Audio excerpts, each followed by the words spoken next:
Okay, so I am back on the show, and I'm hoping that I'm going to see some people. Before I head back over to Michael, I'm just going to wait. Okay, I got one person telling me that it's back on Twitch. Hopefully we come back on Facebook as well, and we come back on YouTube. Back on Facebook. Okay, yay, we're back on all the platforms, it looks as though. Great. Thank you, Barb. Thank you for the info. He was just getting to some really awesome stuff, and I didn't want to miss out on any of it. Hey, Vern, thanks for tuning in. Vern from Secondhand Mojo, one of the bands I had on in an earlier episode. Great band. Great to have you here, Vern. I'm having the usual. Speaking of technical difficulties, Vern, we had some technical difficulties, didn't we? Those poor guys, they were frozen solid. They weren't even moving. They were just stuck, and we could hear them talking, but they were just... Well, thanks. Let's hope that things are getting back to shape here, and you guys are going to be able to come back in. Michael was just talking about his experience on how he connected with Prince. So let's get back to Michael. We'll bring him back on camera here, and I want to get back to that story. So here we are. Mr. Michael Bland, here he is. Welcome back, Michael. Yeah, good to be back. Okay. That was an unexpected short commercial break, we'll call that. Yeah, it's no worries, man. I mean, where was I at in the story? I think I was just talking about how I was so naive about the situation and just you had said that you got a call from Prince at the house after he had jammed a session with you on stage, and he really liked what he heard, obviously, because he was giving you the side eye. Yeah, and then he called you. And I mean, it was sometime in between those two. There were a couple of like late night parties at Paisley Park. I think he was trying to also get a sense of just who I was, like sure. What was my vibration, what kind of energy did I put out as a person? Right. Was I, what's the word I'm looking for? Supercilious about things in my life. Maybe I could have had a drug problem. I've been playing in bars since I was 15, Right. So, yeah, he doesn't need that in his band. Yeah, he was vetting me, I'm sure. Sure. And when he found out the only addiction I got is barbecued ribs, that was hold on, laugh track. I passed muster after that. There could be worse things to be addicted to than barbecue ribs. Oh yeah, man. Man, that's amazing. What an experience. Quite an experience. I thought, all the way up to that point that if I was going to really make it in music, I needed to either go to somewhere like Berklee School of Music, like go out east, right, or go out west and just get in there and start swinging, Yeah. But so it made it so that I didn't have to leave home and go live in a place where I knew nobody, so it was kind of like, cutting in line in a way. And I'll be the first one to say there's a lot of capable drummers in Minneapolis now and then, cats who are shedding harder than me, it really was whatever he saw in me that, made him gravitate towards me, because there's a lot of guys who got passed over. Definitely a case of the right place at the right time with the right person. Like, had you not brought it, if you didn't bring the barbecue ribs to the table, then no, you probably wouldn't have been the guy. Yeah, exactly. Precisely. But all the right. He wouldn't have wanted to eat. Yeah, right. But everything aligned, all the stars aligned in the right way, and it got you the gig for at least 7 years, like full time. I was on straight for 7 years, and then I made appearances on some records after, and we even did a performance on the Leno show in 2009 that I was a part of, and he was making overtures towards wanting to put certain elements of the group back together. We're getting the band together, kind of like that a little bit. But by then, it's like, man, Prince was the type of guy who didn't want to make plans too soon. Right. Like, he wanted to be very loose with it. Like, whenever if the spirit moved him, then he'd do something. Kind of spontaneous on his decision. Yeah, and I think I got people who are dependent on me now. It's 2009. I've been in Soul Asylum for 4 years at that point. Yeah. And it's like, I could tell them, hey, I'm going to go do this, quick run with Prince. If Prince would nail the dates down and give me enough, I could have gotten Sterling Campbell could have came in and filled in for me with Soul Asylum. He still does sometimes. I could have done a lot of things, but it just sometimes it's just people are on their trajectory, and it's hard. You can't turn back. Yeah, absolutely. Especially after that much, like that amount of time had passed too. It's not like you were, committed during all those years. You had kind of moved on Mhm. and started into some other things that you had committed to. So yeah, I did a lot of stuff in between, man. I I mean, the bet. first thing I did was I went on tour with a guy named Paul Westerberg, who's from a band called The Replacements. Oh yeah. Mm-hmm. He had a record out on Warner Brothers called Eventually. I played on 2 tracks on that record. And so we had gained somewhat of a rapport. Um, he was recording at Paisley Park in Studio B. Nice. So, like, I just kind of wandered in the studio and started talking to him. And we were fast friends. And, when Prince fired that band, Paul was one of the first people to call and say, "Hey, like, I heard you lost your job." Like, yeah. He's like, "Well, I'm going on tour in May. Do you want to come out?" "Yes, man, I'll go." Right. So yeah, it was right back into a crazy situation with another person from Minneapolis. So, and I don't have anything against working with people from either coast or wherever. Sure. But what I found is that the work ethic in the Midwest is just different. I don't know if it's because of the weather, because we got 8 months of winter, so all you can do is shed and write songs and work on your art. Right. I don't know what to attribute it to exactly, but I just, I've worked all over the world. And it's just it's a thing. It's just like I'm better off working with people who are motivated by the same things I'm motivated by. Right. Right. And I mean, not that I would turn down a good gig anywhere else, but I prefer to work with people who came up in the same conditions I did. sure. And I sometimes I think something like that could be like a case of, I don't know how to put this softly and without hurting anyone's feelings, but a lot of times, musicians, without actually spending time with their instrument to become better at their craft, think that, Mhm. okay, I've been playing for a couple of years, I'm going to pick up and move to California and be a rock star. And quite frankly, you Yeah. probably should have spent the last 5 years in the basement, busting on your chops before you thought about even Yeah. coming out of the basement to look for work, So Yeah. it could be saturated, I think, in a case like that in certain areas, I guess is what I'm trying to say. But then you get to other places and it's more just like, I feel like Detroit is like that. Detroit isn't necessarily sort of a destination where people go to try to become a rock star. It's more of we're just gritty, down, hard working, Right. kind of Mhm. folk, and even from where I come from in Canada, it's the same type of thing. Like nobody's going to Canada to be a rock star. you know, you are working your ass off over there as a player to if that's who you are, to be better at your craft because you love what you do and you don't have Sure. these aspirations. Maybe as a teenager you might, I guess, but we all did, Mhm. but you still didn't just pick up and leave after a couple of years, So anyway, Right. that's kind of, I'm trying to be as delicate as I can without That's kind all of, right. I mean, there's no substitute for hard work. If you want it in this business, you got man, you got to hump for it. You yeah, can't just, I was lucky. I know how lucky I was. So, the red carpet got rolled in front of me. That doesn't happen to everybody. yeah. The stats of, making it in this business, it's hard to make it. It is. It is. And I think that's the key is that you have to be in this business for the right reasons. Like, I'm in this business because I love being a musician. I love creating Right. art. I love playing my drums. I love playing all kinds of different instruments. But that has been Sure. my thing ever since Mom was throwing them in the back of her car. Right, exactly. But So, that's the thing and that's a noble reason for music to sustain your endeavor in music. You can't be in it for the fame. You right. got to be in it for the love, because the fame may never come.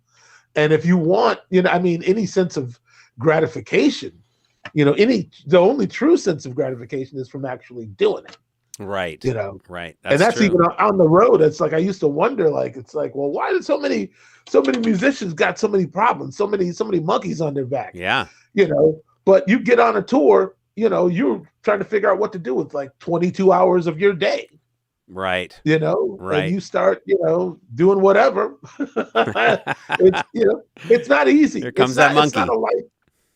It's not an easy life for anybody. Right. It's very isolating, going, from a packed room of people screaming your name, to like a hotel room by yourself with the TV on. You've Absolutely. got to really be psychologically prepared for all that. And Right. that gets me sometimes still. It's just like you go from all that noise and then you're just kind of by yourself. There's something unnatural about that. Sure. Yeah. I can understand Yeah. that. I mean, I've never come from a room of people screaming my name unless they were like, trying to get me for something I did. But other than Oh, that, God, hey, Darren, get over. yeah. Get But out no, of here. I mean, no, I mean, I get it. I understand. I can. You know what I'm saying? It's like it's 100%. a lot of noise. It's a very social situation, and then you're just off by yourself. Like right after that, like a half an hour later, you just kind of looking at a room service menu, and wondering what your family is doing back home. Exactly. It's a strange life, and Right. it's funny because I used to feel bad because people would say, "Oh, my son, I really want my son to get into music." And it's like, well, do you have any encouraging words for him? And sometimes I'd say, no, I don't, because this is not a life I would wish on my own children. Right. It's not, it don't pay great. It's, the conditions are, decent to very indecent, it's not something you should go through unless you really have no other choice. Right. If the muse is that strong in you, then you won't mind suffering for it. But it's no way for anybody to live. Right. Unless you just can't help it, Right. Right. Exactly. Yeah. Yeah. Absolutely. Sometimes it's just a case of you just cannot. It's who you are. It's what makes you tick. Mm-hmm. And to do anything else or to be anything else just doesn't jive. Doesn't make sense. Right. If that's the answer for your life, if that's what's going to fulfill you, I'd say do it. Right. But I wouldn't promote it as a way of living to anybody. Well, that's good. And I wanted just to get over to the chat for a second, make sure I'm not missing out.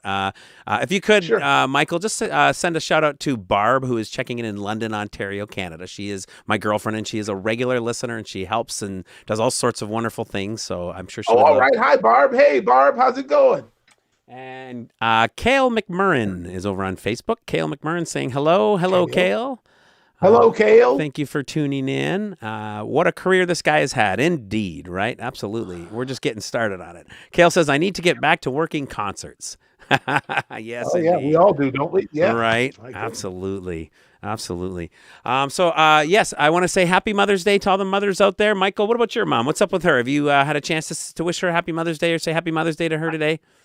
I have not. I wasn't feeling well earlier today.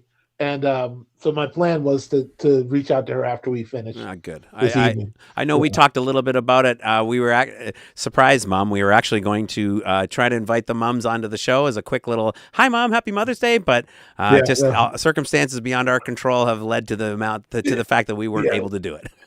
My mom's a Luddite. She doesn't. Man, if I put a computer in front of her, she wouldn't know what to do with it. I love it. Well, that's great. So happy Mother's Day to all the mothers out there. Donna as well, Donna Klein over in London. Happy Mother's Day to you. So I would love to kind of get into, since we're into Prince and talking about Prince, maybe into a song that you were involved in. Was this the first full length record that you did with Prince? Gold? No. There was a much more successful record released in 1991 called Diamonds and Pearls. Yes. And that's actually the one that kind of put me on the map. Nice. Gold was closer to the end of my tenure with Prince. That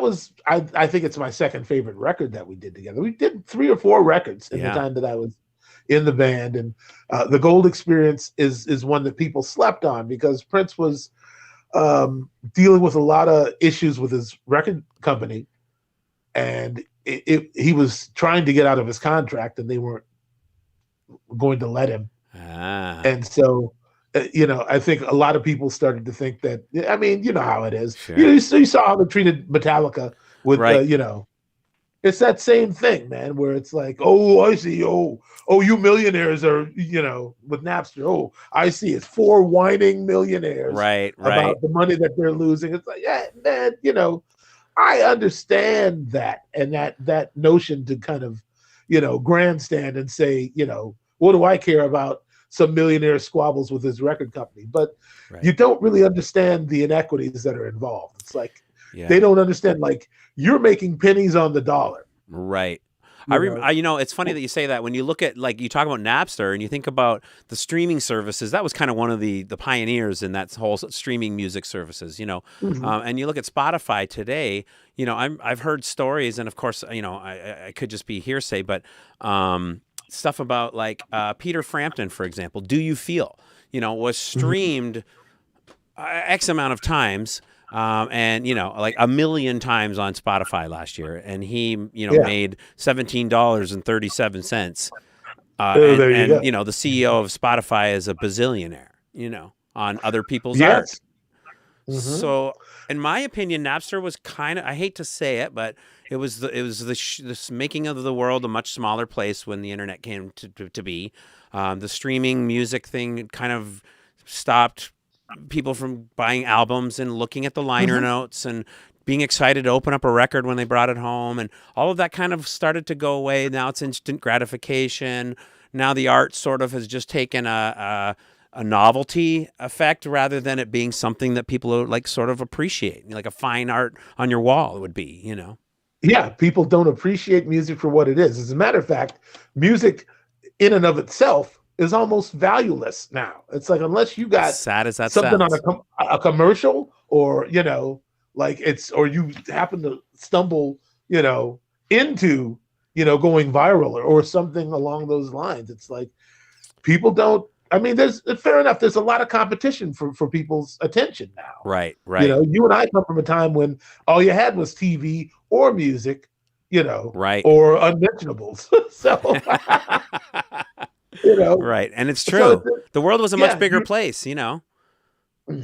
The world was And a bigger yeah, place. Music was more defined by what was on the radio in particular cities. I yeah, remember, especially growing up where I grew up, just across the river from Detroit, in Windsor, as a city over in Canada, just across the river, literally a stone's throw. But we were heavily influenced by Detroit radio and Detroit television as a kid, because sure. our Hmm. our antenna on our roof could pick that stuff up. A lot of Well, that's my the friends from yes, other cities couldn't get the Detroit stations. sure, and that's what I'm. That's a good point, because things used to be a bit more. I think the word I'm looking for is colloquial. You knew what you knew in your zone of the world, and Yes. that was kind of it. You could only hope to have a different experience at some point, but it was Detroit-based bands, Detroit television, like like you're saying, Right. and I think that I was thinking about this as you were speaking, that it's the way of the world to become conglomerization, I suppose, Yeah. is the way of the world, and always the way of the future. It's like, I'm gonna limit your choices and force you to, I'm gonna indoctrinate you into this other format, or like Clear Right. Channel. I Right. remember when Clear Channel came along, everybody was scared, and for good reason, because whenever there's a monopoly, it's trouble for everybody I mean, that can except the that monopolizer. yeah, right, right. Except for the guy at the top of the heap. Yeah. And that can Hmm. happen. That has been happening in the music business forever. And Yeah. and that goes even just as, like, pre-internet, when the world was a bigger place, there was still labels at the top influencing the artists that were being played on the stations. It Right. still Hmm. wasn't a fair choice. Like, you still couldn't just hear whatever you wanted. There was sometimes I would scratch my head and go, how in the heck is that on the radio, but that's not?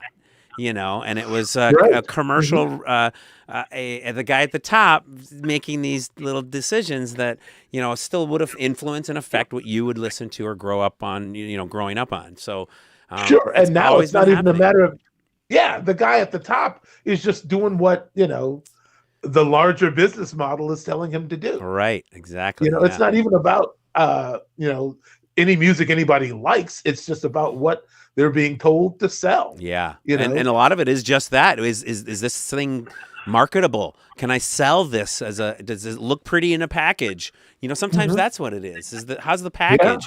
Doesn't necessarily what happens when they throw the package away and get to the contents. We want the package to look nice, so they buy it off the shelf. You know, sometimes that's even the case, unfortunately. Video killed the radio star. Well, yeah, how about that, man? Trevor Horn didn't know what he was on to then. Right. So my friend Vern from Secondhand Mojo, he was a guest on the show a few weeks, probably a month, 2 months. I don't know. It's been a long time, probably. He wants to know if you played at the Super Bowl in Miami. I've never played the Super Bowl in Miami, no. All right. There you go, Mr. Vern. There's your answer. All right. Hello, Tony. Thank you for tuning in. Hi. Happy Mother's Day. My dear sister-in-law and my brother. It's great to see you guys. Thank you for tuning in. Some family tuning in. I always like when the family. Yeah. Do your thing, man. I got you. Got to say hi. Okay, so let's get to this first song. It's called Gold. Why don't you tell me a little bit about this, a little bit about the video? I want to talk about, after we get back, I want to talk a little bit about the glitter and how long it took to get that out of your hair. Oh, man. Well, I think that in a way, Prince was really talking in that song about his, about his life at that point in time. Most of his music was focused on the struggle he was having with his record label, and the fact that you make these deals as a young man or a young person, and people know that they're screwing you on the way in, but you're the last person to find out. And I really think that is the narrative that's going on in that song, is that he's saying that all the glitters ain't gold. It's like, you have to be careful. Bad things come in shiny packages too. Right. I always felt like that was a sentiment he was trying to get over. Like, these people who try to be the gatekeepers, who try to hold people with real passion and real ability and, strong intention back. They can't control, they can't make anything. All they can do is sell it. Right. They're good salesmen. So, yeah. Mm-hmm. They don't have a product. You're the product at that point to them. You're the product. And he had a couple of discouraging conversations with people over at Warner Brothers around that time. And they couldn't argue that, they couldn't fundamentally argue that he hadn't been handled not inappropriately, but like, it's not fair.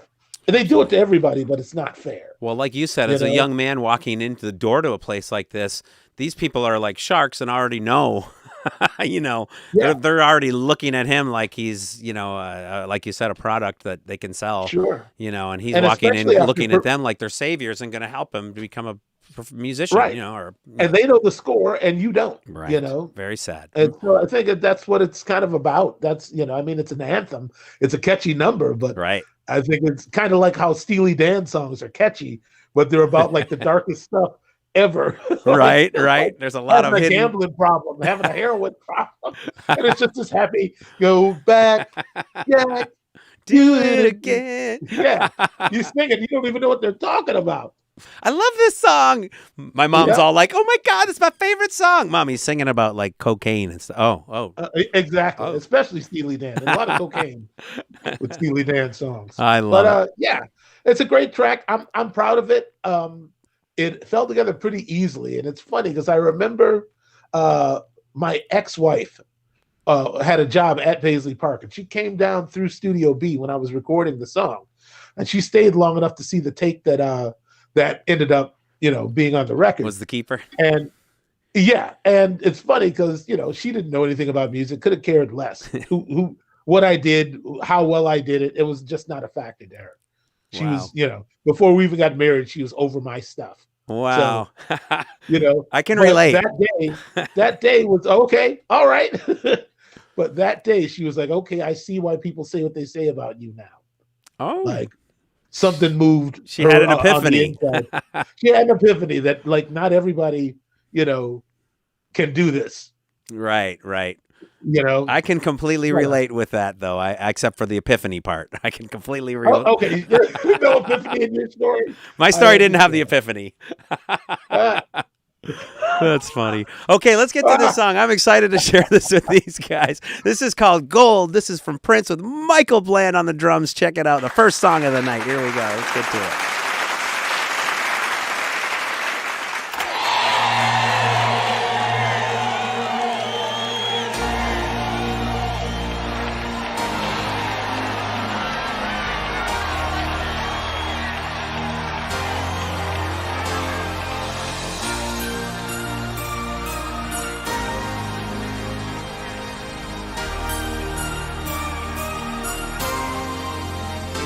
There's a mountain, and it's mighty high.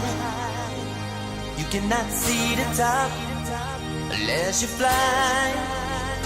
And there's a molehill, a proven ground.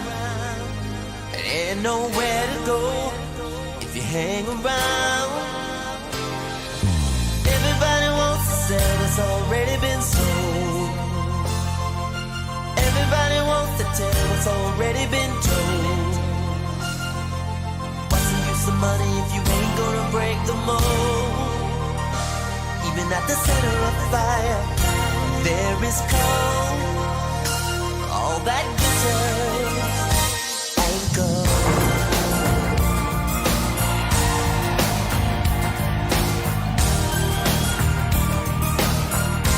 All that glitters ain't gold.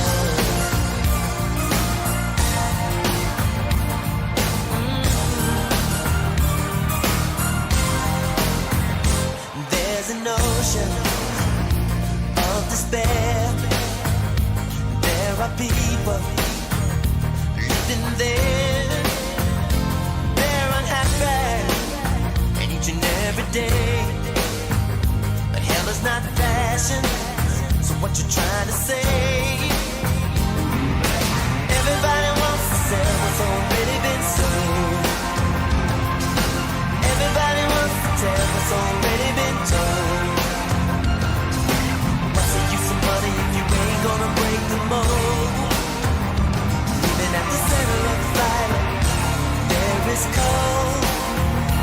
All that glitters ain't gold.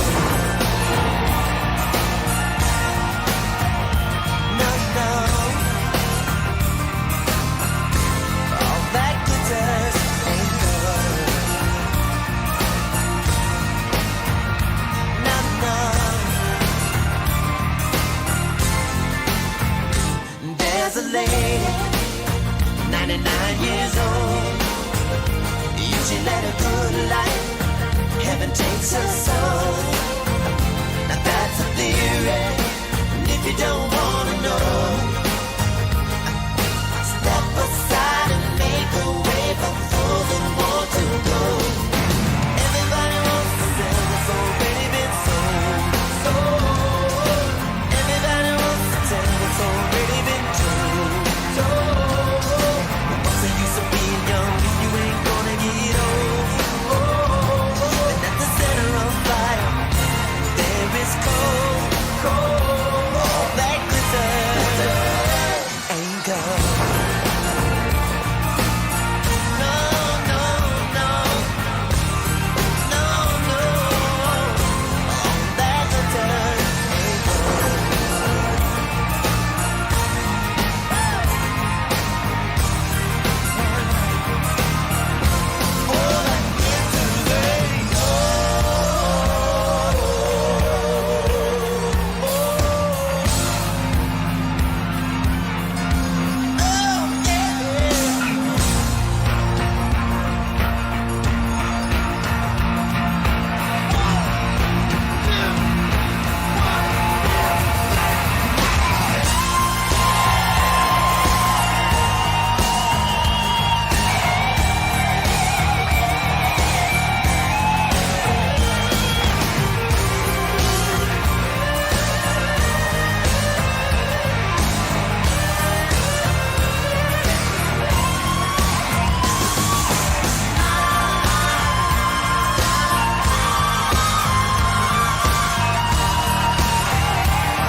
You are now an official member of the new power generation. Welcome to the dawn.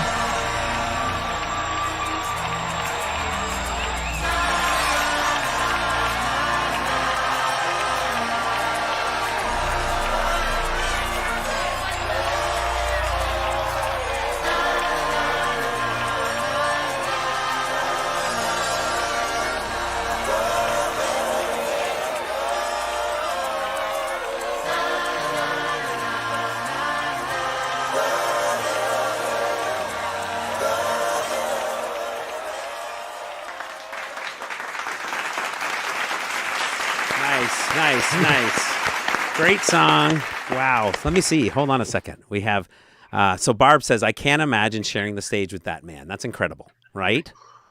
Yeah. Wow. I mean, he was, everybody knows Prince was slight and diminutive in size, but when he stepped on stage, he was a giant. Right. You know, just, you could not deny him. He just had this sort of drive that, like, I'm going to get it through to you. Right. You know, I mean, his guitar playing alone, like, don't even talk about his songwriting or his vocal ability.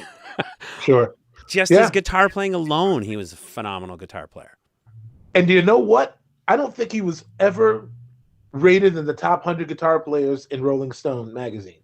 I don't think they ever gave it to him. It's probably because everything else he did just outshined That's a good point. We can't give him he's the greatest songwriter plus he's the greatest singer plus the greatest guitar player. We can't give it all to him. That's we fair. gotta save a little bit for David Bowie or David Bowie. I don't know. Yeah, but if, like, you put Kurt Cobain in there, but not Prince, right? Yeah, that's a good point. That is a good. And point. I'm not saying that I got anything against, like, I thought Nirvana was incredible. Absolutely. But I mean, that was a lot more like rage and anger and, like, just kind of like from that school of, like, those bands like Sonic Youth and whatnot, those noise bands. Like, that's grunge. a certain thing to do. And I'm not saying that it doesn't take a particular aim to do that sort of thing, but it's the skill level. Right. Absolutely. It's like Prince really could kind of play anything, Mm-hmm. Yeah, super talented for sure. Yeah. Sandra says, wow, powerful song. Kevin over there says, so badass this song is. Indeed. It was a tragic loss, Barb. Absolutely a tragic loss. Let's see. And then my cousin Ken Oakley says he saw Prince live at the Pontiac Silverdome. Pontiac Silverdome is no longer around, and I'm not sure. Do you happen to remember what year that was, Ken? Whether or not Michael would have been in the band or not, but the Pontiac Silverdome was a massive, enormo dome. Okay.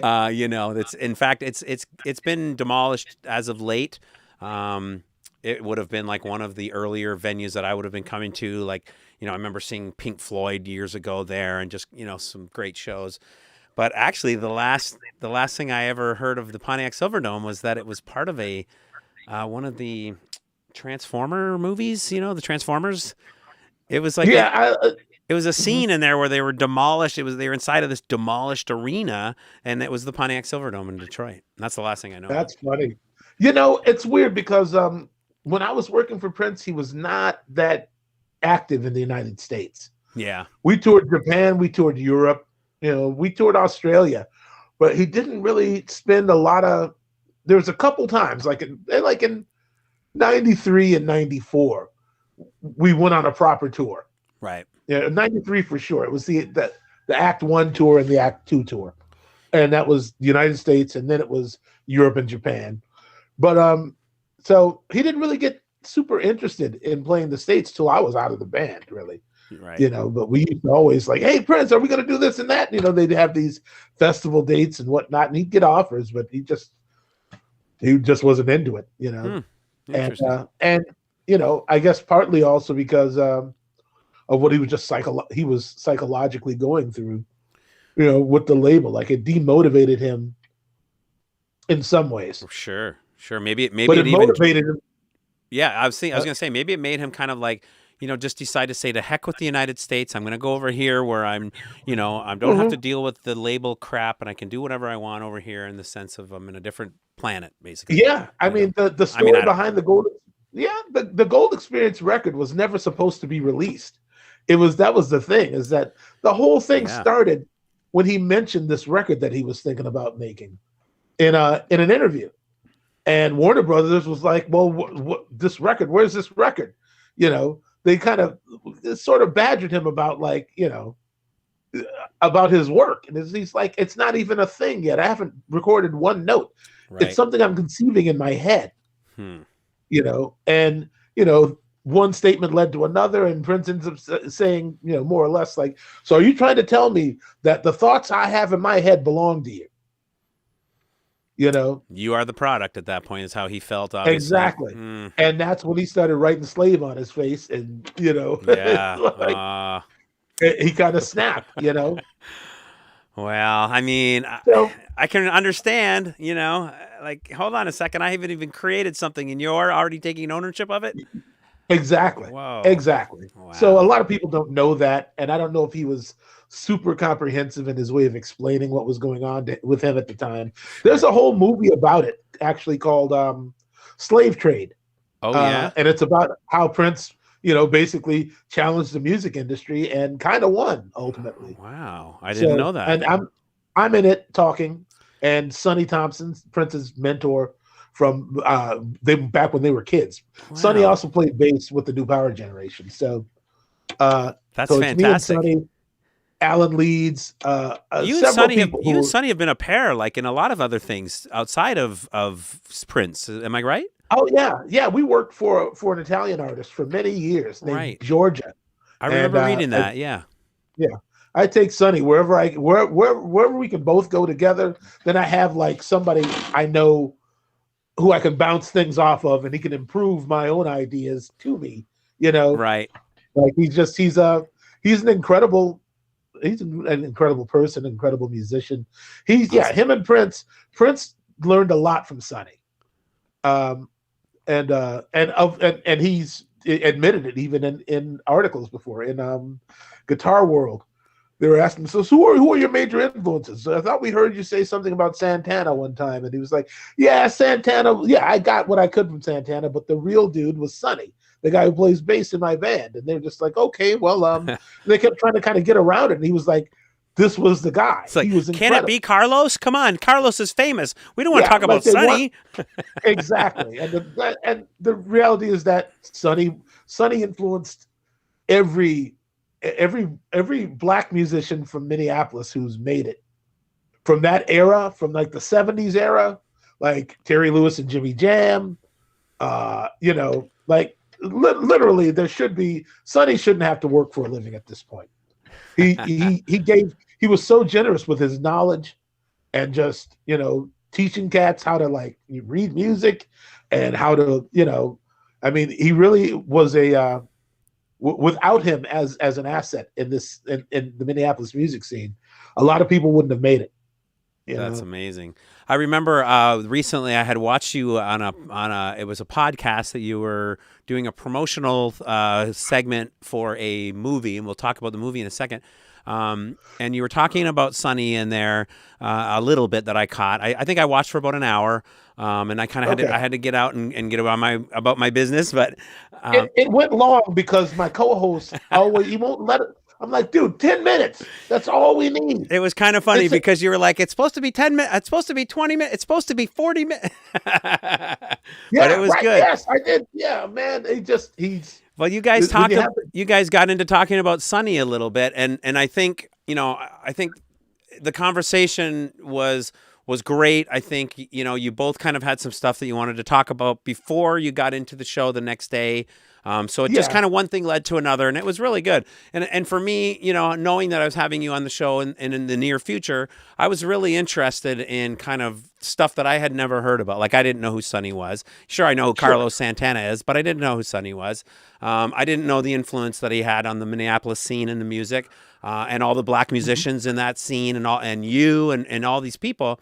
And and when you guys got to talking about him, you had mentioned about how he always would, whenever people would join, like would share the stage with him, his demeanor and his, he made you feel welcome when you came up on that stage, where you don't kind of get that from everyone all the time. You might get that like a cold shoulder vibe, or you might get a, whatever. Whereas he had this sort of aura about him that you just felt like you belonged there. Like he made you feel that way. Sure.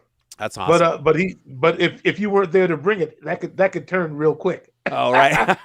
It's like you really, if you're gonna say you're a musician, then a certain amount of proficiency is required. Sure. If you're gonna go sit in with a band of cats who can really play, it's like they don't mess around, and sure, you're welcome. hey, come on up, and get your butt kicked and maybe come back again, I love it. I love it. That's great. Yeah. Awesome. But you were saying about the gold experience, all that glitter, man. Yeah, I want to talk about the glitter. that- You must have been finding that everywhere for like weeks. a lot of it got in my shoes. And I had these red Doc Martens that I eventually just put in the closet because I kept finding gold flakes all over the house. And it was like, forget it. I'm just putting them in here. Oh, I love it. But Prince was the one pouring that glitter on me while I was while I was playing. And I was just kind of like, keep your eyes closed. Don't let any, Right. There is a scene where you hit a crash cymbal and he must have poured it on the crash cymbal because it just goes, and you can see your face. You're just literally like, yeah, really. Like, I'm like, how am I supposed to be cool when all this is going on, man? Well, it was still cool. It was golden. Let's put it that way. It was golden. I love it. All right, let's talk a little bit about this next video we're going to play. This was an experience for you over in the United Kingdom, correct? This show was called The White Room. Yeah, we were hanging out in London for about a month. It was weird because we were at this hotel. Stevie Wonder was there at the time, so his whole band was there. Like a lot of the time, we would be in the lobby of the hotel, and it's just famous people coming in and out. And Terrence Trent D'Arby was like hanging around. Like a lot of people happened to be there during this time. I don't know why, but and so we were just sort of doing things. We were playing like small shows and like at the Hammersmith Ballet, or and we were doing some TV, and we had booked a certain amount of shows at Wembley Arena. I think there was only a couple of, I think we did go do Birmingham and Sheffield and Manchester, but most of that stay we were playing at Wembley Arena. Nice. And it was just and so I don't know how this White Room show thing happened. I had never heard of the show. And all of a sudden it was like, well, we're playing the White Room show. Well, what's that? I don't know. Okay, well, so we just kind of showed up, and Get Wild was just coming out at that time. And but we were so tight because we were playing constantly while we were in the UK. Right. So it was a strange sort. It's almost like I look at this clip and I think to myself, like, there's not one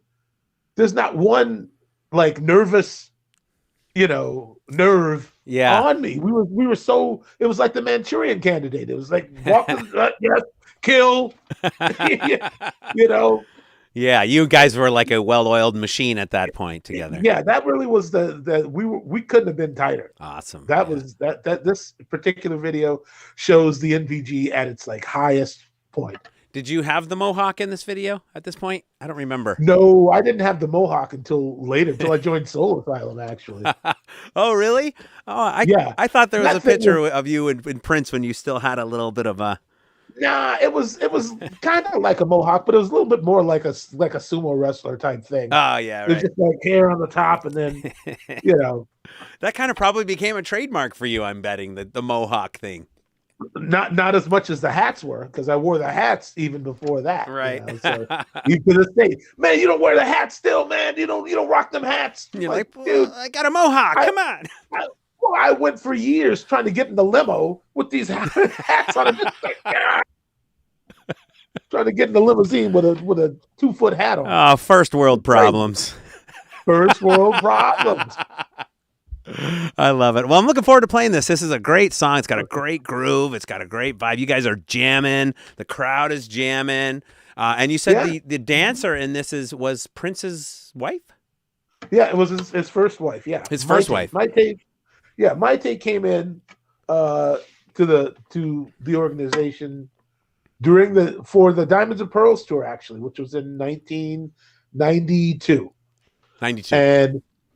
And she became kind of an inspiration to him for the next record after that, which was just known as the Symbol album, which had My Name is Prince and I am funky. Right. Had that and Sexy MF, which is like a total James Brown ripoff. And before we go any further, what does the MF actually stand for? Do you know? Are you trying to get censored out here, Darren? The music's going to get me censored. I don't know if they'll censor me for language. Yeah, I don't want to know if I want to say that from coast to coast. I know. I'm just kidding. I thought maybe you were going to say Michael's fantastic or something. Maybe. Yeah. Yeah. Well, let's get to it. This is great. I'm excited to share this one. This is Get Wild, live in the UK on the White Room with Prince. And you said this is what, 92, 94? No, this would be like 95. Oh, this is 95. Awesome. Yeah. Barb just said, your mom is watching. Yeah, right. How about that? Sorry, Mom. We won't drop any F-bombs, I promise. Michael's fantastic. Check it out, folks. Here it is. Get Wild, Prince on the White Room.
Yeah.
All right. That is Get Wild. That was live in the UK on the White Room.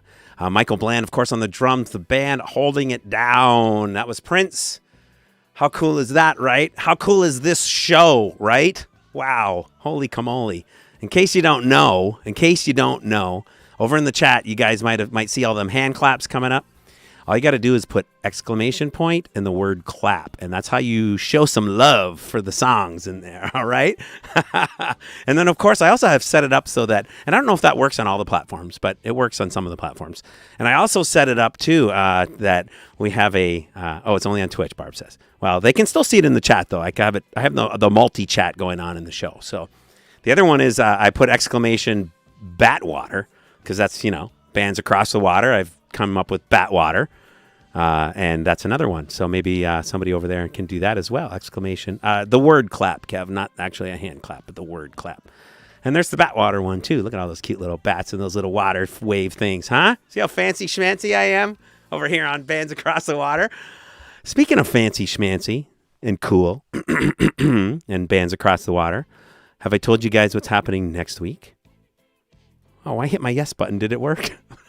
Have I told you guys what's happening next week? Yes! Yes! Check it out. I'm excited. Another great show. Look at this.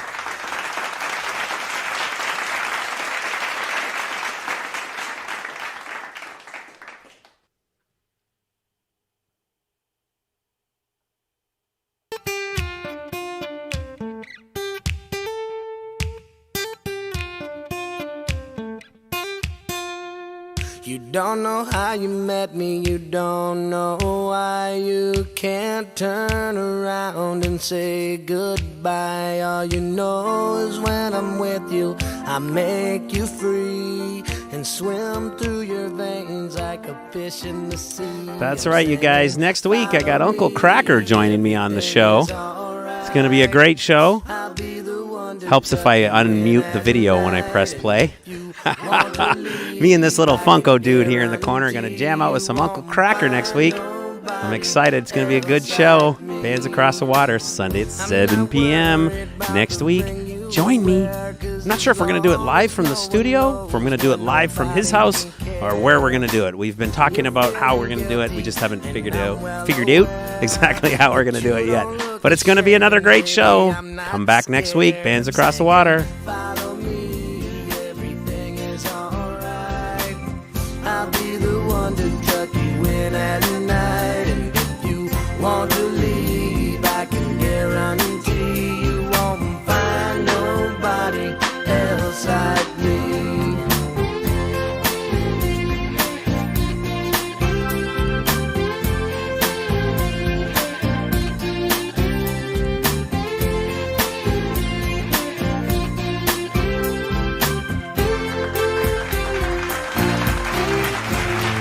Yes, that is right. That is right. All the way from Detroit, Michigan to be on the show next week. Uncle Cracker will be joining us. I'm looking forward to a great show with him.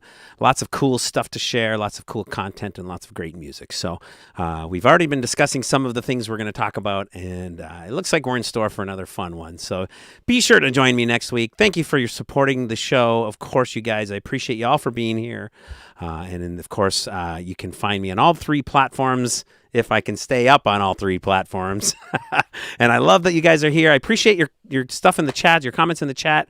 And also, if you guys have any questions for Michael, please, Michael B, as they called him back in the day of the band. If you guys have any questions, please, by all means, fire away. We love to get the questions in the chat from you guys. It keeps it interactive. It keeps it fun. And it keeps you guys as part of the show. So in the meantime, let's get back to Mr. Michael Bland, shall we? Michael Bland, welcome back to the show, my friend. The audience is going wild. Good to be back. All right. Oh, are they? Yeah. Okay. Yeah. Great. Yeah. Well, thank you. Hey, that's a cool tune, that one. I do like that song. It's fun. Good jam. You guys were solid, too. Man. Yeah. It don't come much tighter than that, man. I got to say. Beautiful. Even if I do say so myself. But. So a little bit about, so that's kind of got this like funky, cool groove going to it, right? But you're back. Your history is sort of more of a rock drummer. Is that right? Well, I guess, yeah. I mean, considering I grew up in Minnesota, I mean, it's just the only R&B station in town was KMOJ, and you had to pretty much drive into their parking lot if you wanted to get a solid signal. You had to more or less just like hang around the building. Right. Otherwise, you got you remember when you used to undo a hanger and put it on the back of your receiver? It was like that, But but KQ92 was coming in loud and strong all the time. So, it just, and all they played were the classics: The Who, Led Zeppelin, Tom Petty. Biggest influence as a drummer, who like not necessarily as anything else, but as a drummer, you're a 12-year-old kid growing up, going, man, I want to play like that. Well, until I heard John Bonham, it was Neil Peart. It was a good Canadian fella right there. It was Billy Cobham. It was all these guys who could play circles around everybody else. Yeah. But one day when the Levee Breaks came on KQ, and I was like, "Whoa, what's that?" Yeah, it was over for me at that point. I'm like, I don't care about all that craziness. I want that. I want to whatever that thing is. I want that. Yeah. Yeah, that is such a classic, infamous sit down, shut up, and hold on. Yeah, that's all business, man. Yeah, nothing but serious right there. Yeah, I love that. It drives, and it's like so deep in the pocket that like you're finding lint, Yeah, that's right. Yep, a Linty Lifesavers, yeah, Linty root beer barrel in your pocket. Yeah, that's right. Yeah, John Bonham was definitely, the man for sure. He was to take some of those guitar riffs that were being created by Page and come up with some of the drum lines that were wrote for those songs. It was just like, magic, because he was writing guitar lines that weren't just straight up 4/4, here we go. What the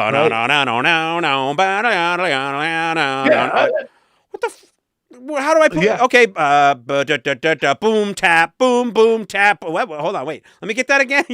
Like that. There's some serious like working this stuff out. To come up with this magic. Yeah, I saw either John Paul Jones or Jimmy Page say that they said Bonzo didn't always get the idea, but somehow he would just push through it. He would just figure out how to make it work.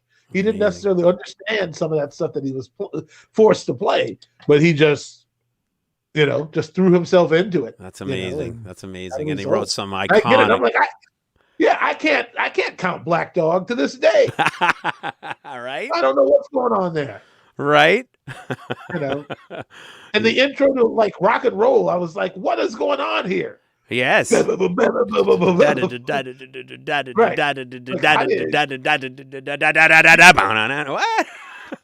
actually it was his homage to an intro from a Little Richard record.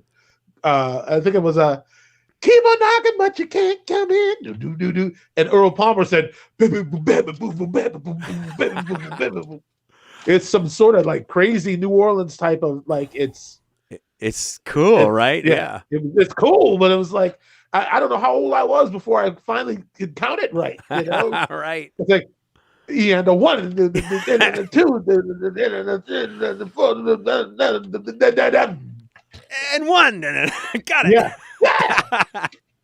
No, my favorite for part sure. of that track is the end of rock and roll where it's like that D out of nowhere. Yeah, like, right. I'm sure he didn't mean that. That's true. The ending, the very last note. Yeah, they're like whatever. Yeah, that was all right. Yeah, so nonchalant. That's great. That's true. Have you ever had the chance to see Zeppelin or Bonham and perform live? No, but I was sitting in the office at Guitar Center on is that on Sunset? I can't remember. There's a Guitar Center that has like an executive office in it. And the guy, I was there to talk to the guy about something. He was on the phone with like whoever was trying to put Led Zeppelin back together at the time. And I was like, he's on the phone. I'm like, hey man. Right. Like they're like, well, okay, so you're saying Jason's not gonna be able to do it. Okay. Well then I'm like, hey brother. Come on. Yeah, I'm like, I will jump right in there, man. Well, I mean, Jason has done a great job in all the things that I've ever seen him of filling his father's shoes. We were just actually, Barb had just sent me a video last week, I think it was. I'm sure you saw where Ann and Nancy Wilson got up and all the Zeppelin guys, the remaining guys were there. Oh, yeah. phenomenal. That performance is That was just incredible. phenomenal. Yeah, just so Mhm. good. So, yeah, I mean, that would be a hell of a gig to land. But I'm just was curious if you actually ever had the, before he No, passed away, the blessing of seeing him live. It would have been a great thing. Me neither, unfortunately. no. I mean, he was. I mean, he died in like 1979, right? Yeah, I think it was 79 or 79. 80. Yeah, I was probably 11 or Yeah, 10, something right. like that. Yeah, not So, not going to but concerts. right, the How the Westwood Won though is pretty incredible. The Yeah, yeah, that's really like how you'd want to see him anyway, like in his finest sort of like that's true. form and just killing it, man. Right, right. Yeah, Yeah, absolutely. And those drum sounds, man, just so big and yeah. just masterful in those days. Like for Mhm. that, like I mean, that is super. You could just hit a bass drum or a snare drum, and you know exactly who that is. One note, Exactly, pock, and it's like, oh, exactly. that's Mhm. Bonham's Oh, snare drum right there. right, You know, exactly, man. love it. It's yeah, he's I mean, it's he's just so iconic. Yeah, absolutely. I mean, I don't want to. I don't want to. Just I want to say something, man. Hmm. Everybody's always all over Ringo for like being like a crappy drummer. I disagree entirely. I'm with you 100%. There could not have been a better Okay, drummer for that music ever. absolutely. I learned a lot from those Beatles records on how to like just set it. Oh, okay, here comes the bridge. Like just it's everything Ringo played was comprehensive. Yeah, You and it was know, tasty. and It was didn't for take, the song. right. It didn't take a huge skill set to get it to get it across. He just played solid and played very simple fills, and just the economy of his approach is very important to modern music. That's very true. It's very true. His Yeah. his economy and his writing for the song. It didn't Yes. have to be this great big. It could just be this simple little, like Pat Boone, Debbie Boone. there's a drummer. Pat Boone, Debbie. Pat It's drummer Boone, lingo, Debbie Boone, right? Pat That's a Boone. classic. Pat Doom, Debbie Doom, right? That's like classic. The Pat Boone, Debbie Boone. I play it often. Right? It's a go-to Yeah. for most of us. But yeah, Ringo Yeah. was like just the perfect drummer for that band. No question. There could not have been a I better agree. drummer. Hmm. So anyway, I just wanted to throw No, that in there. and in the same vein, and I'm probably gonna get some drummers out there that are gonna say, "No, man, you're crazy." But Lars gets the same flack for being the same thing. But for Metallica, he was the perfect drummer for that band. Nobody Yeah, I can don't. nobody can say that he wasn't because they look at the success. They Yeah. I don't want to speak on Lars because I don't want any bad blood, any Yeah, I'm any saying good bloodshed. stuff like that. That for that band, he was the perfect fit for them. He was the man. Well, yeah, I mean, the first time I heard "Fight Fire with Fire," I was like, "What? What? I can't even understand what's happening here. Right. This dude is playing that fast and that even." Right. Yeah, and I mean, yeah, again, he's not like this super amazing, talented, over the moon, rocket scientist, but for what he did and what that music needed and what it called for, he was the perfect fit, in my opinion. I can't disagree with that, Yeah. man. A Master of Puppets is a record I go back to often. Right. I feel like that's the best Metallica record to me. Because, Sure. yeah, I mean, and Justice for All sounds weird to me, and by the time they got to the Black Album, it was a pretty predictable move to me on their part. It's like, yeah, let's go for the gold. Let's go get it, Right. They got a lot of But flack for Master doing Puppet- that, but as a business, Yeah. it made a lot of sense to me. Yeah, not as much flack as they got for cutting their hair right after that tour. Or hanging Napster out to dry. Right. How about that? Yeah. So, That's but funny. no, I think that those records are incredible. Yeah. Lars was doing something that I couldn't do. I couldn't play double kick that fast. Right. Yeah, for sure. You So know. Barb is asking over in Twitch, she says, what's Michael's timeline with Prince and Soul Asylum? What's going on with COVID? Is he recording now? Oh, okay. Well, I mean, Do you want me to just go straight to answering, or you? Yeah, why don't you just kind of tell us? I think we sort of touched on this already, your timeline with Prince and Soul Asylum, but let's kind of put that together in a nutshell, and then let's kind of Okay. talk about what's happening with what you're doing now and getting through the COVID. Okay, I met Prince in 1989, and it took a few months before I got the actual, official invite, and that went on straight until probably March or April of 1996. And I didn't start working with Soul Asylum until 2004 or 5. So there's a lot of time in between there where I was just doing whatever. I was out in LA doing a lot of recording sessions. I was working overseas. I was touring with Shaka Khan. Yeah, I was going to say you toured with Shaka Khan at one point too. Yeah, I remember reading that as well. That was incredible. I bet. I grew up with her music, so it was just like, I'm going to play the same stuff Steve Ferroni played. I don't care. Sure, it's perfect. It's perfect. Why mess with perfection? Right. And the bass player, Melvin Davis, played a lot like Anthony Jackson. So we sounded like the record when we started playing. Actually, I meant to say something about, speaking of bass players, I meant to say something about Prince in that last show, The White Room, the last video we played. Oh, sure. He was playing bass in that song, and I meant to point it out beforehand, and I should have, and I wish I would have, but man, if you listen to just the funk and the bass on that song while he's singing. Just the funk and the bass on that, yes, right? Absolutely. Uh-huh. Okay, anyway, I'll stop. He's so nasty with it. I got you, man. Right? Yeah. So, I mean, yeah. So, as far as the COVID thing goes, it's, we still had to get together to rehearse from time to time. And we did a couple of streaming events last fall. One was from First Avenue.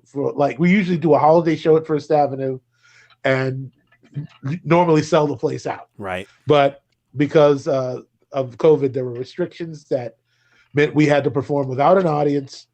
And so, I mean, we decided to do it there anyway. And, I'm glad we did. Good. But, and earlier in the fall, we did another stream from a studio called Creation over South Minneapolis, which is also the place where we recorded our last record, Hurry Up and Wait. Oh, nice. Which is the record that The Beginning is from. Yeah, we're going to get to the beginning. We're going to play that. That the record's still in the process, correct? No. That record's out. That record's been out since April of 2020. Oh, good. So, okay. The video just came out then. It was just the single on this song. This video just came out in April of this year. The only holdup was that management got bored and went, "Oh, let's put this out just to keep people's attention." So, let me ask you this: when the video for that song was taken, was it during was there tracking actually happening, or were you guys performing for the video? Yes, that was tracking actually happening. That was cool. Not the take, right? It was pretty close. That's cool. But I mean, you can hear the vocals doubled and everything. So it's like, we're not trying to slip a Mickey, but but it was, that was that the video was taken while we were actually recording the song. Awesome. I think I came back the next day and recut the drums completely. Nice. Awesome. Yeah, I'm looking forward to getting into that one. All right, well, that's good. I think that kind of answers all of her questions in there. Hello, Lots of Pyro. We have someone that just followed me on Twitch called Lots of Pyro. So this is Kale from Facebook. Kale is looking, I'm guessing Kale is a pyro engineer and looking forward to getting back to doing concerts. That's my guess. Kale likes to blow shit up. Yeah, exactly. He's like that guy on the Muppet Show. Did someone say that was an explosive performance? I think his name is Harry or Harvey. Yeah.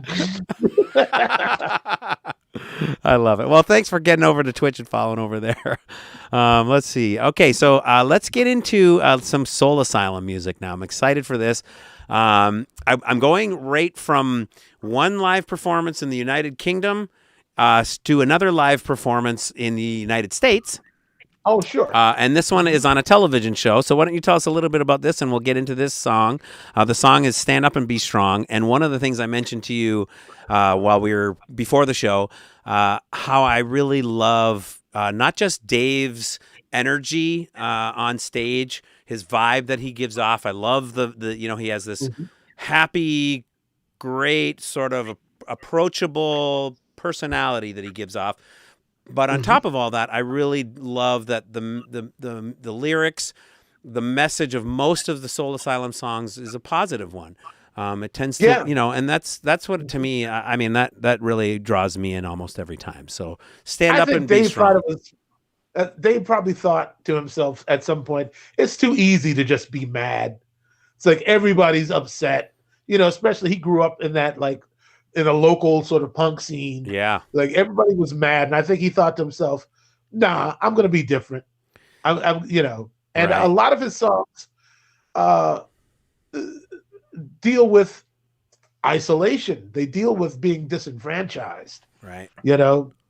And I believe that's some of what he felt growing up. Sure. And a lot of us could say that about growing up in the Midwest and just not having, and not just not having an innate sense of where to fit in.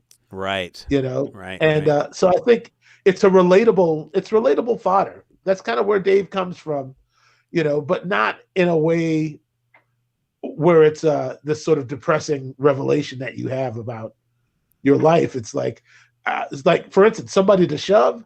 I never used to know what that song was about. And that song was literally about, like, get off the couch and do something, like, go meet the day. Go do something today. Get active. Get proactive. A lot of motivational type songs. Yeah. It's funny. Stand up and be strong. I mean, yes. Get off the couch. Right. Exactly. I love it. That was a song that got passed over, actually. When we were finishing, the first record I did with Soul Asylum is called The Silver Lining. Yeah. And Eddie Trunk, I think other than Grave Dancers Union, Eddie Trunk has said many times that it's his favorite Soul Asylum record, The Silver Lining. Nice. And Stand Up and Be Strong is the first track on the record. But when they were choosing songs for that record, it was just a demo that they didn't think that much of. And I was like, I like this song, man. Yeah. Like, we should cut this one. Right. And, it became really the centerpiece for the record. I mean, this Leno performance was taken from the promotional tour we did for the record as it was coming out. So it was already basically released at this point, but just sort of fresh and new, or not quite yet? It was either yet? out, I think it might have been out as a single. Gotcha. Of some sort, and then the record probably came out shortly after. Because I remember we also played Tower Records right on Sunset. Right. So we were just kind of doing whatever we could while we were in LA and just kind of, making a go of it. Right. Yeah. Well, yeah. I mean, playing Tower Records and playing the Jay Leno show, that's kind of doing whatever you can while you're in LA, right? Well, all right. I mean, you got to know people somewhere, Absolutely. Well, Soul Asylum has, and they deserve every bit of the success that they have. And you've been in the band now for, over 15 years, I guess, 16 years. And, you have been there. It's a long time. And the success that this band has gained, I'm sure, has been attributed to what your contributions have been as well. And there's no question that Soul Asylum, in my opinion, deserves every bit of success because the songs are great. You can see in the band, you can see the energy that I've said this to you before the show. The band itself just gives off a great vibe. Like, to me, this is what a rock and roll band looks like. Mm-hmm. This is the perfect. Supposed to have fun. Yeah, these are 4 or 5 dudes having a great time, enjoying being together, playing music, and digging the fact that other people are liking it too. Yeah, it's better than working at McDonald's. Right, really. right.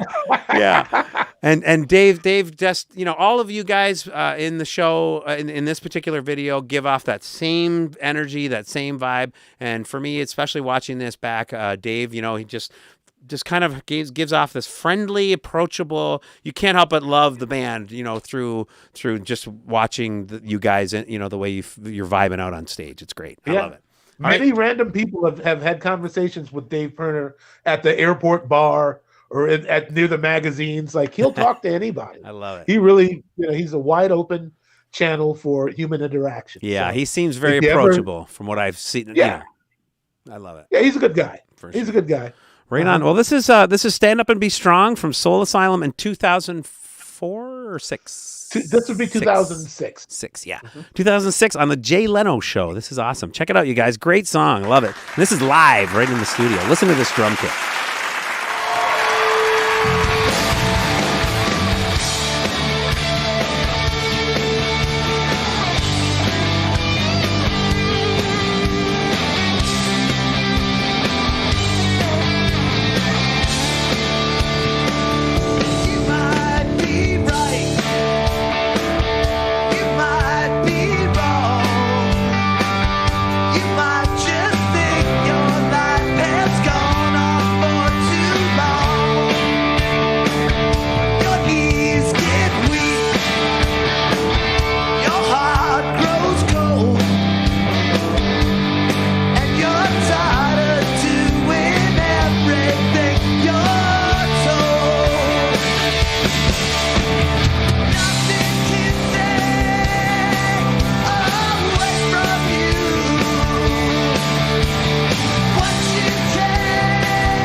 to cry, you might have to fight. Stand up and be strong. If you live in the hill, take too many pills. If you lost the thrill against your own will, stand up and be strong. Nothing can take away from you what you take. Well, you know what you got to do. Stand up and be strong. Stand up and be strong. It won't take long. You can't go wrong. Stand up and be.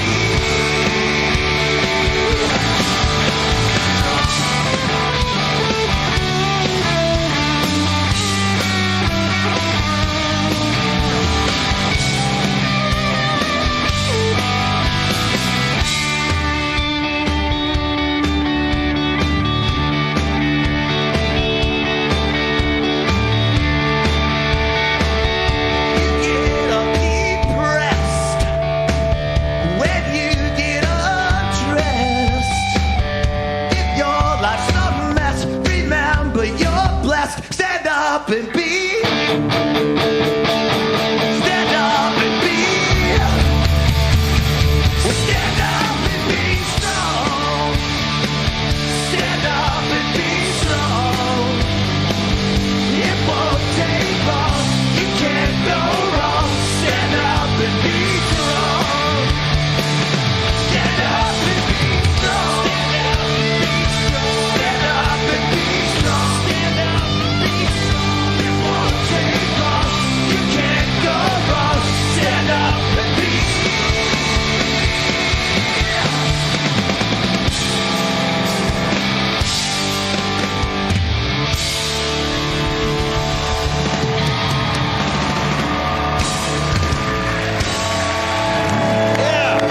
Soul Asylum. Nice work, gentlemen. Thanks, guys. I want to thank all my guests.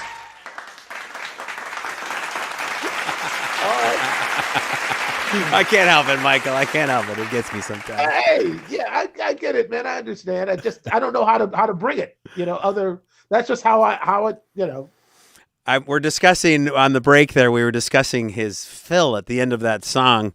He gets up on that first tom, and it's got this raka-chug jug jug thing, and it just sounds. That drum kit just sounds so good. It's great. I love it. Yeah, I you think- got to beat him. Yeah, I think I've learned, because I didn't really know anything of your. I obviously heard the music, but I didn't really know the musicians.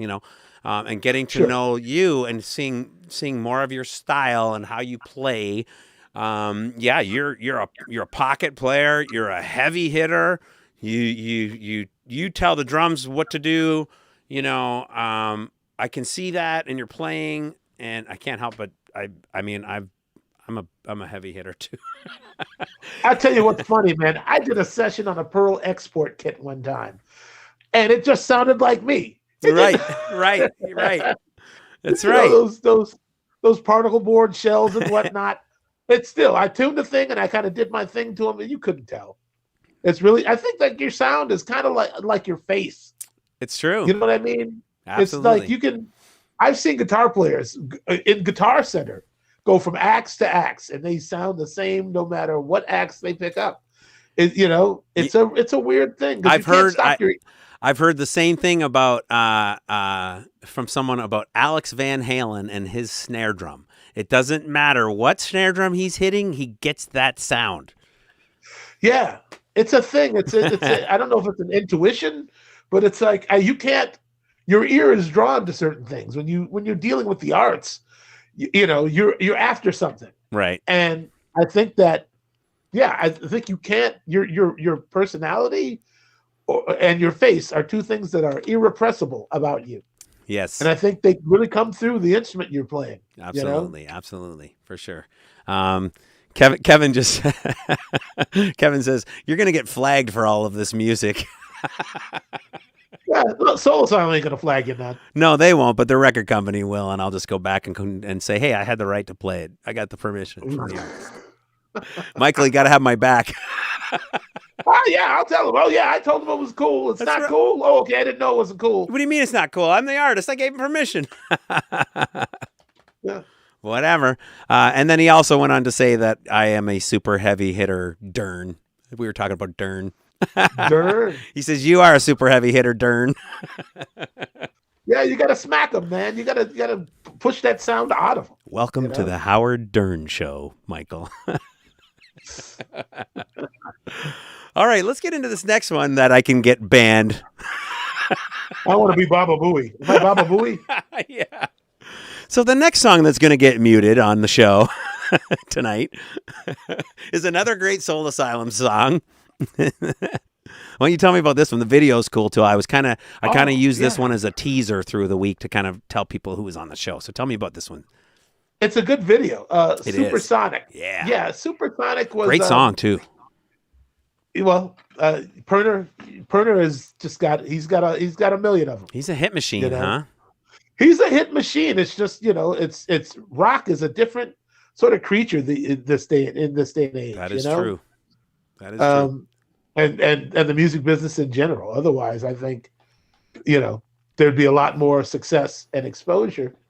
But yeah, that was a song that he kicked around for a while. We tried recording it a couple different ways, and finally sort of found a version and an approach that we liked, and kind of centered the rest of the record around it.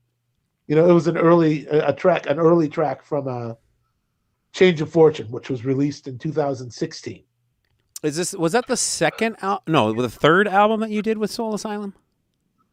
That would be the third. There was the Silver Lining. Then there was a record called Delayed Reaction, And then which was like 2012 or so. Yeah, I thought and the then third. Yeah. Change of Fortune in 2016, and then the new one, which is Hurry Up and Wait, which was released in April of 2020. Awesome. Yeah.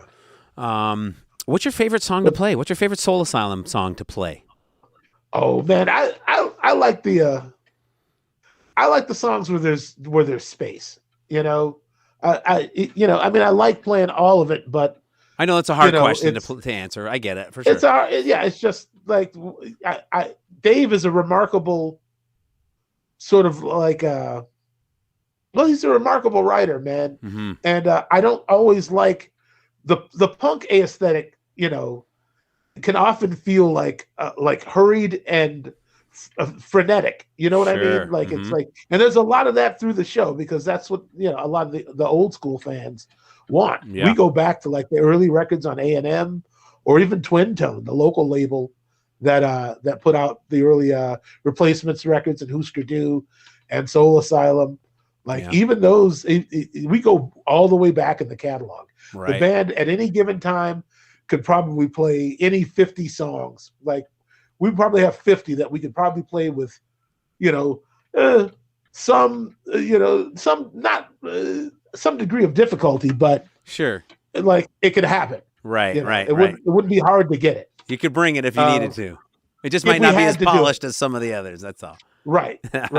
But so I like to keep the catalog. Like I don't like playing the same set 2 nights in a row, and I'm kind of the guy who writes the set list. So it must be a drummer thing. It seems like that might be because I kind of have a lot to do with set lists too. It seems. Yeah. Well, I mean, you also want to pace yourself because you don't want and I do it for Perner also because it's we're all older now, man. You got to breathe. Right. You got to and you don't it's you can't as a singer like. He has to really pace himself. Yeah. And as a drummer, so do I. So I consider what key the songs are in. I actually have perfect pitch. So nice. So I know like what his natural range is and what songs are going to really push him, and not to put too many of those in a row. Right. So it's a lot of that. It's a lot of like preserving his integrity on stage because he gives it all. Right. And that's important to kind of know what the limitations and what even in a say a cover band, like even in some local cover band, any local cover bands that are listening, don't push your singer beyond his limitations. Don't expect him to sing songs that he shouldn't be singing, because all it's going to do is hurt his voice and it's going to embarrass your band. Keep it. Yeah, he can't sing 3 AC/DC songs in a row. Yeah, keep it something that can be covered. You're absolutely right. Let it go. Okay, yeah, everybody wants to hear Back in Black. We get it. And for those about to rock, and in Hell's Bells, okay? Oh, yeah. don't forget Highway to Hell. Yeah. But the point is, and you're exactly right. You have to, even at that level, at any level, you have to stay within your limitations of the whole thing, and to go outside of that is only going to make it either A, embarrassing for your entire band, or embarrassing for that one particular person, or it'll be an obvious struggle at the very least to get through a song. So. Got to be a team player, man. Absolutely. Yeah, that's great. Yeah. So speaking of team players, why don't you tell me a little bit about the day that you became an official member of Soul Asylum and how that changed life for Mr. Michael Bland? Well, they had hired me to play on Silver Lining like 6 months before the actual sessions happened. And that was just a period of picking songs and trying them out at the rehearsal studio and so on and so forth. And it might have been the third day into like working things out at the rehearsal studio at the practice space. And I think there was like a fundraiser coming up or like a benefit, and somebody had asked Soul Asylum to play. So we needed to work up some of their other songs, like Somebody to Shove and the Black Gold and all that. And I think it was in the middle of Closer to the Stars, where Perner just, hey, wait a minute, cats. Like, hold on, man. And he said, well, he said, why don't you just effing join the band, man? I appreciate the censorship for Mom, by the way. Yeah. and literally within about 10 seconds, I said, yeah, all right. Yes. Because it felt good. It felt like the right place for me to be at. They were, I was not in a band where it's just 4 dudes. There are no sideman sausages. Yeah, it's a band, and that's kind of your first experience with sort of being a member of an equal member of a band like that. You work for Prince. You do what Prince says. Yeah. Prince don't want to hear your questions. Prince is not interested in how difficult it may be for you. Right. But so it was my first experience being in an actual band, having awesome. Some kind of say, and being like, no, really, your opinion is as important as anyone else's. That's awesome. And so, that felt good, and nobody else no one had ever, offered me, a situation like that before. So I knew that I could really build a relationship with these dudes, because they were, so upfront and so enthusiastic about having me be a part of things. So awesome. And in fact, that's why I'm also still here. Right. and we were talking a little bit between the videos there that actually kind of, although it was a great opportunity and it opened the door for you to become a full-time member of the band, it also kind of closed a couple of other opportunities that came your way. Why don't you kind of sort of tell me a little bit about what you sort of missed out on opportunities? Well, I missed out on going on tour with John Mayer. I missed out on going on tour with the Dixie Chicks. Actually, I missed out on going on tour with Jennifer Lopez, which I was not super excited about, but I was going to be the musical director. Ooh. And which meant I was going to have quite a bit more to do with like the arrangements. Yeah. And like running the band for real. And like, it was going to be a high level production. Yeah. But somebody dragged their feet. I don't remember who it was, but I was like, well, I can't do it now, and it was like, I had a weird sideways call about maybe going to Australia to work with 9 Inch Nails. Wow. Once you say to a gig, it's like, well, at least for me, it was like, sure, that was crazy. You committed to it. I never received so many offers in my life. Maybe, I think a lot of men might be able to equate it to, as soon as they put that ring on their finger, all of a sudden they're getting all these offers now, Yeah. and they're going, where were you guys like a year ago? Exactly. Yeah. Oh, well, yes, there is some of that too. Like, why did you tell me you felt like that? Right. Well, I'm married now, so yeah. J-Lo, come on, why didn't you tell me? Yeah, right. J-Lo, why did you tell me you was in love with me? I love it. We can't do it now, girl. We can't do it. Forget it. I'm with Dave. Yeah, I'm with Dave. She's like, Dave? Who's Dave? Yeah. Who's Dave? Dave's not here. Dave. Let's see. Okay. Kevin mentioned this before. I think he's not exactly sure 100%, but I'm going to throw it out to you and then we'll see where it goes. He said to ask him about Black Juju. I'm pretty sure that was the band. Oh, that band was Black Julius. Black Julius. There you go, Kevin. Black Julius. Yeah. You can find footage out there on the internets. I mean, there's probably some footage of that band on YouTube. You were talking about pyro earlier. Yeah. Guy who was like a pyro something. And that band was we had a pyro guy. His name was we call him Pyro Chuck. And well, at least you didn't call him hairless or something. No. And actually, it's funny because that guy also ended up going out on tour with Prince on the Diamonds and Pearls tour. And one night the pyro got a little hot and a little wide, and Prince did this thing where he jumped from like a higher level on the stage down to a trampoline, and then he would freeze on this other platform and then jump down from there in front to the microphone in time to start the song. Right. And I saw that night, it was like Prince got to the mic and then Pyro Chuck, whoa, and I saw Prince go like, I was like, ooh, Pyro Chuck's going to hear about it tomorrow. Yeah, Pyro Chuck's in big trouble. Oh, dude, you can't burn the star. No. A little too much gunpowder there, Pyro. Yeah. Too much magnesium powder in those pots. And Prince is Chuck. He was polite about it. Can you go easy on the pyro tonight? That was a little frightening last night, man. Oh, sure, no problem, Prince, no problem. But dude, it looks so cool. Yeah, exactly. Prince saw his life flash before his eyes. Dude. Don't do that. The pyro guy's like, but you should have seen it. It was awesome. The look on your face was killer. Yeah. So this was the guy also I had working pyro for Black Julius. And, you're not really supposed to have pyro in local clubs.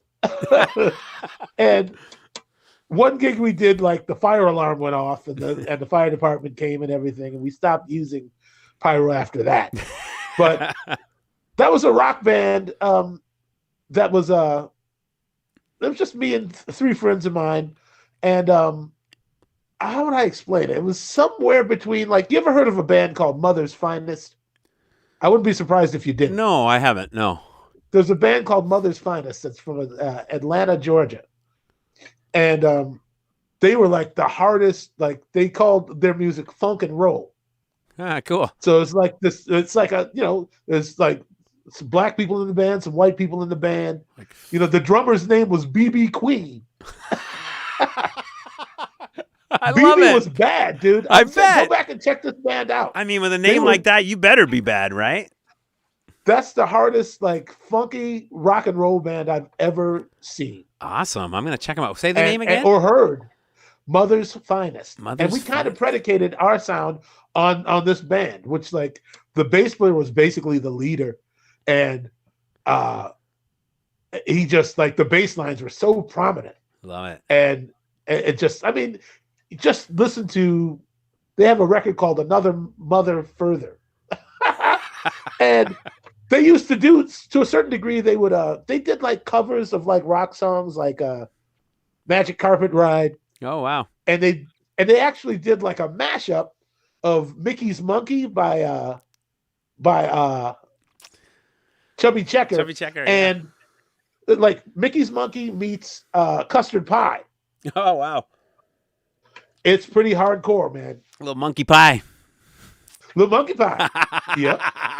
Anyway, That's so great. that was like the real template for that band. The bass Awesome. player was from Virginia, and he knew Wizard. Wizard is the name of the bass player in Mother's Finest. Ah, there you go. And I love he it. knew him, and they kind of played Wizard, similar. He's like, BB "Man, Queen. Wizard, BB Queen. Yeah. Killer. Baddest cats, man. I love it. They used to open for I think they opened for a lot of bands, and they got thrown off a lot of tours because they came hard with it. Because they owned it. Nobody wanted to go on behind Mother's Finest. Wow. Kevin says he says he saw Black Julius in a small bar in Minneapolis in 1990-ish. It was mind-blowing. Yeah. That's what he said. Yeah, it was a good band, man. I mean, you know, actually Julius moved to Minnesota from Atlanta because I said he sat in with the band. He and his wife were in town for a wedding. They got invited to a wedding. Nice. And they just happened to come down to Bunkers, and he sat in on Superstition by Stevie Wonder and just blew everybody away. Wow. And he was looking at the band and everything, and he's like, "Man, this is incredible. There's nothing like this back in Atlanta." And I said, I pulled a Perner on him. I said, "Why don't you just move here, man, and let's start a band?" And he said, "I'm going to ask my wife." And they talked it over, and they moved right up here. Wow. So that's how Black Julius happened. And That's he was amazing. also, he ended up singing in the combo, in Dr. Mambo's combo also, and still does to this day. So awesome. That's great. Yeah. I love that. Lots of Pyro over on Twitch says, I once triggered a fire alarm at my old high school because of too much fog on the stage for a Bon Jovi tribute band. Whoa! All right. Living on a prayer, baby. Oh, Kevin says it was at Bunkers that he saw you. So Bunkers was kind of like, that's like your place. That's like your hometown jam, right? Yeah, that's where that's my second home. We'll say that's where you got it going. That's where you built who you are, basically, right? That's sort of where you worked on your chops as a young Michael Bland. Absolutely. And that's also where I met Prince, you know? Yeah, right. That's kind of a pretty... Is it still there, Bunkers? Is it still... Yeah, I mean, they're closed until... I mean, they're talking about opening maybe in late July. Depends on the ordinances for the city, considering COVID. Right. But they're thinking for sure in the fall they're going to open up again. They've been closed for 14 months. Are you... Is that a place that you're going to go back to when you can and get back to jamming again and get back to that thing happening again? Is that kind of what you want to do? That's what I want to do. I mean, and actually we were talking earlier before the broadcast started about a friend of mine who recently died, who was the guitar player in that band, named Billy Franzi. And Billy Franzi, I mean, he was just an incredible person. Great guitar player. He held that gig down because the rest of us were coming and going, going on tour and then coming back. The one constant person who was there no matter what happened was Billy. That's amazing. And so it's his nickname is the Reverend. Rightfully so. He's the Reverend and I'm the Deacon.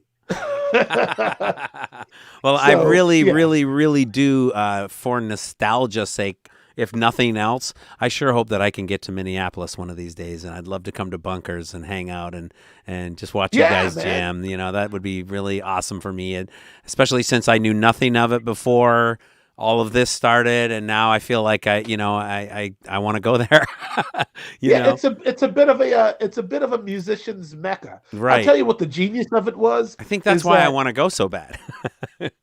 There's a lot of musicians in the room, and the gig started out fairly meager. It was just like, there would be 4 or 5 bikes, Harleys out front, and maybe a couple of people playing pool. And I think we ran the bikers out because we were just playing all this funky music, and they were like, "Play some Steppenwolf, Freebird." Yeah, basically. So they stopped coming. But at the same time, one of the local, another local establishment closed down. So people who were looking for funky music had to start looking for somewhere else, and they started coming to Bunkers. And then by the time Prince started hanging around, it was just the place was packed every week. Nice. To the gills. He would come sit in with the band.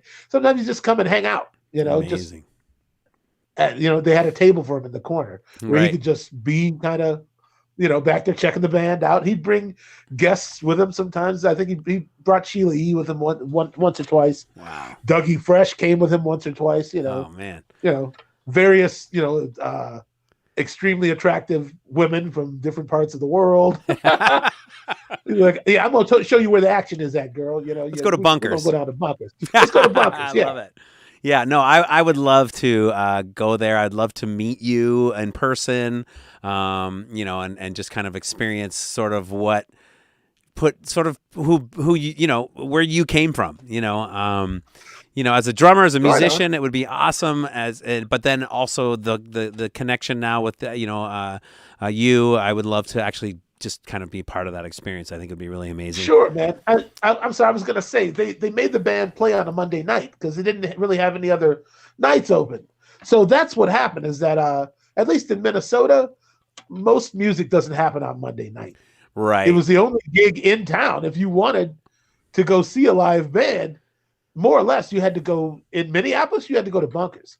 Most clubs were closed, and we took the weakest night of the week and built it into this awesomeness, this monstrosity. Yeah, exactly. So it's funny that they gave us underdog conditions, but we somehow it was the right thing to do because it was such a good band. Other musicians wanted to sit in, so we had a lot of musicians hanging around. And also, strangely enough, people who worked like at hair salons, like generally Mondays are off for like people who do hair. Oh, right. That's true. Yeah. They'll work Sunday, but be off Monday. Yeah. So people would be that was really the initial crowd we were playing to, just our peers and some people who did hair, Everybody walking in with these beautiful hairstyles and you're like, what's going on?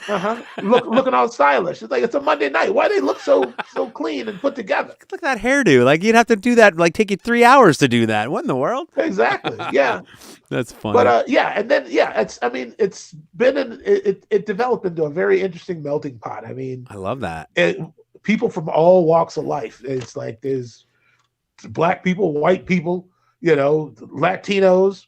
That's amazing. Like it's a whole scene in there, man, and it's just sort of it's a real sort of love all, serve all sort of situation. Well, I mean, I'm sure you can agree 100% that music is a universal language between all human beings. I don't care what color skin you have. I don't care where you live. I don't care if you're from anywhere. There's music. It's in there. It's part of who we are. It touches our souls, and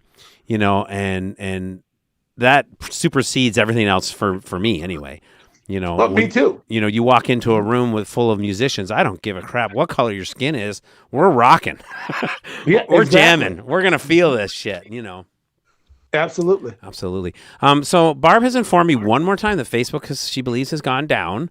So let me do the quick. I'm going to do it one more time. I'm going to flip back and we'll wrap it up after this. Sure. I hate to think that we're losing out on some people that might want to watch. And it's hard for me to like convince everyone to go to a different platform, and so I'd rather just quite frankly, I think it just makes more sense for me to just restart it up and we'll come back again. Okay. Sorry, Michael. That's fine with me. Thank you, man.